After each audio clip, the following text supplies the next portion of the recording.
एक as supervisor बनने के लिए बहुत मेहनत करता है और इसलिए मेहनत करता है कि वो सुपरवाइजर लेवल पर पैसिव इनकम या फिर वॉल्यूम बोनस का फायदा उठा सके। कौन नहीं चाहता कि बिना कुछ काम करे वो पैसा कमाए। जैसे कि आप सबको पता होगा कि वॉल्यूम बोनस के थ्रू अगर आपकी टीम में कोई टर्नओवर हो रहा है और अगर आप एक सुपरवाइजर या अबव हो तो आपको अपनी टीम के टर्नओवर का कुछ परसेंटेज आता है। अगर आपको याद नहीं है तो मेरे चैनल पर मार्केटिंग प्लान की वीडियो अपलोडेड है, आप एक बार जाकर चेक कर सकते हो कि कैसे वॉल्यूम बोनस डिस्ट्रीब्यूट होता है। बट कैसा रहेगा कि अगर मैं आपको बताऊं कि आप एएस लेवल पर भी पैसिव इनकम अर्न कर सकते हो। जी हाँ, आपने बिल्कुल सही सुना, आप असिस्टेंट सुपरवाइजर लेवल पर भी एक तरीके की पैसिव इनकम अर्न कर सकते हो, जो कि मैं इस वीडियो में डिस्कस करने वाला हूँ। So hi everyone, my name is Shashank और आपको आज के टॉपिक से ही समझ आ गया होगा कि असिस्टेंट सुपरवाइजर लेवल पर हम पैसिव इनकम कैसे अर्न कर सकते हैं। ये वीडियो उसके बारे में होने वाली है। तो हम फटाफट से अपने आईपैड की स्क्रीन पर आते हैं, डिस्कस करते हैं इस बारे में। सपोज करो आप एक असिस्टेंट सुपरवाइजर हो, तो यहाँ पर आप पैसिव इनकम अर्न कर सकते हो एक टाइप की, और उस पैसिव इनकम को हम कहते हैं रॉयल्टी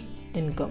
जी हाँ, ये रॉयल्टी इनकम वही होती है जो आपको मैनेजर लेवल पर भी आती है एक दूसरे मैनेजर से। अगर आपको याद हो तो मैंने मैनेजर लेवल पर बताया था कि अगर आप एक मैनेजर हो तो आपको मैनेजर से भी पैसा आता है। आप मेरा मार्केटिंग प्लान जाकर देख सकते हो, आपको उसमें समझ आ जाएगा। 6, 3, 2 फर्स्ट जनरेशन मैनेजर की, मतलब जो आपके फ्रंट में है, जो उसके फ्रंट में है सेकंड जनरेशन, एंड जो उसके फ्रंट में है थर्ड जनरेशन। आपको इस हिसाब से पैसा डिस्ट्रीब्यूट होता है। इसको कहते हैं रॉयल्टी इनकम या फिर लीडरशिप बोनस। सेम वे में अगर आप एक असिस्टेंट सुपरवाइजर हो, सपोज करो आप एएस हो और आपकी टीम में 4 एएस हैं, एंड एक एएस कर रहा है 4 सीसी, एक एएस कर रहा है 8 सीसी, एक एएस कर रहा है 0 सीसी, एक एएस कर रहा है 2 सीसी। अब इनमें से कोई भी एएस 1+3 एक्टिव नहीं है, मतलब वो एक्टिव क्वालिफिकेशन उसने नहीं कर रखी है, बट आप 1+3 एक्टिव हो।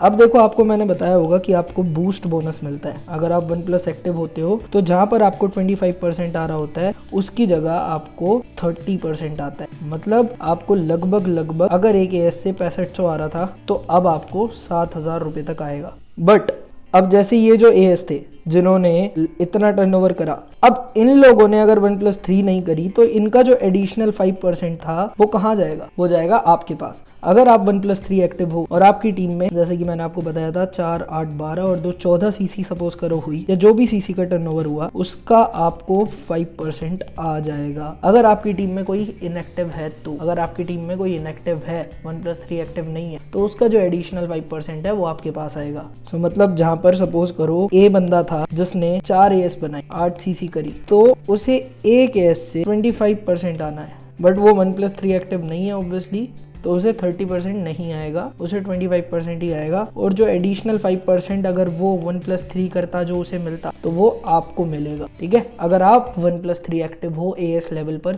तो एग्जांपल दे देता हूँ, सपोज करो आपकी टीम में 10 सीसी हुई हैं, तो वो 10 सीसी का टोटल टर्नओवर होता है 1,50,000 रुपए। अगर 2 सीसी 30,000 की हो रही है तो 10 सीसी 1,50,000 की हुई, और 1,50,000 रुपए का आपको 5% आएगा, जो कि आपका लगभग होता है 7,500 रुपीज। मतलब ये जो 7,500 रुपीज उस इंसान को जाने वाले थे, वो 7,500 रुपीज आपको आ सकते हैं। आई होप आपको ये सारी कैलकुलेशंस क्लियर हुई हो, आई होप आपको चीजें समझ आई हो, आई होप आपको एक्टिव क्वालिफिकेशन की इंपॉर्टेंस समझ आई हो। अगर आप एक असिस्टेंट सुपरवाइजर हो, मेहनत करते हो, तो आप बूस्ट बोनस और रॉयल्टी इनकम दोनों का फायदा उठा सकते हो।